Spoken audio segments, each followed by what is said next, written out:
প্রবাসের জীবনটা কত কষ্টের রে ভাই, একমাত্র প্রবাসীরাই জানে গো। গতকালকেও মাগুরার এক প্রবাসী দুবাইতে থাকে, ওই ছেলেটা আমারে ফোন দিয়া কান দেয়ার বলে, হুজুর আমাদের রুমমেট যারা আছে আমরা সবাই আপনার বয়ান শুনে চোখের পানি জড়াইছি। হুজুর এই প্রবাসের জীবনটা এত কষ্টের, আমার পরিবাররা বুঝতে চায় না। হুজুর একটু দোয়া কইরেন। যুবক রে,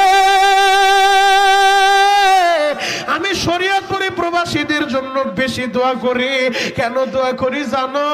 এদের কষ্ট আমি আমার চোখে দেখে আসছি রে ভাই।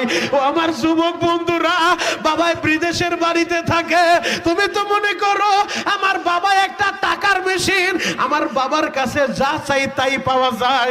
পর্দার হলে আমার বোনদেরকে বলবো, আমার মায়েদেরকে বলবো, যাদের স্বামী প্রবাসে থাকে ওই স্বামীর টাকার জন্য প্রেসার দিয়েন না, দিয়েন না। ও আমার যুবক ভাইরা, তোমার বাবারে টাকার লাইগা প্রেসার দিও না। ওই প্রবাসী বাবা কত কষ্ট করে জানো নি? এই ঈদের সময় সে যা চায় সবার জন্যই মার্কেট পাঠায়, কিন্তু প্রবাসী ওই ভাইটা ঈদের দিনও পয়সা থাকতে পারে না।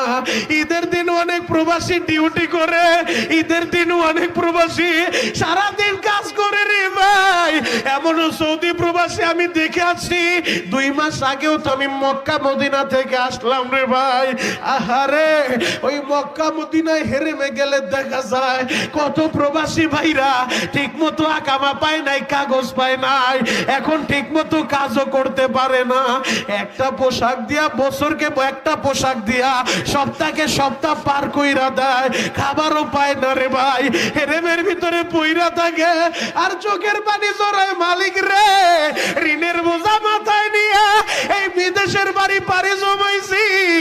আল্লাহ, মাসটা শেষ হইলে ঋণের জন্য মানুষ আমার বাড়িতে প্রেসার দেয়, মাসটা শেষ হইলে সন্তানের স্কুলের ফি দেওয়া লাগে, মাদ্রাসার বেতন দেওয়া লাগে। আল্লাহ, ঠিক মতো কাজও পাই না। অনেক প্রবাসী এমনও হয় রে ভাই, কষ্ট সহ্য করতে না পাইরা অনেক প্রবাসী আত্মহত্যা পর্যন্ত করে।